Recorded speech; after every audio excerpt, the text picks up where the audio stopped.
أعوذ بالله من الشيطان الرجيم. بسم الله الرحمن الرحيم.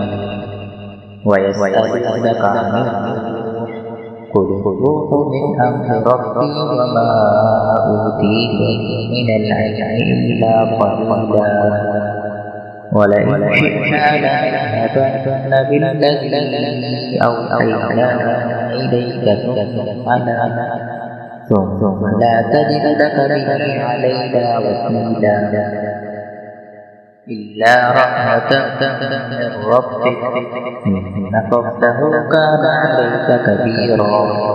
قل لئن اجتمعت الإنس والجن على أن يأتوا بمثل هذا القرآن لا يأتون بمثله ولو كان بعضهم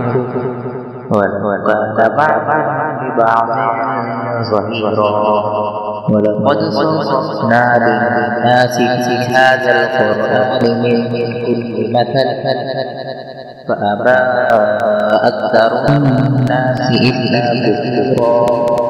وقالوا لن نؤمن لك حتى تفجر لنا من الأرض ينبوعا أو تكون لك جنة من نخيل وعنب فتفجر الأنهار خلالها تفجيرا أو تسقط السماء كما زعمت علينا كسفا أو تأتي بالله والملائكة قبيلا أو يكون لك بيت من زخرف أو ترقى في السماء ولن نؤمن لرقيك حتى تنزل علينا كتابا نقرأه قل سبحان ربي هل كنت إلا بشرا رسولا.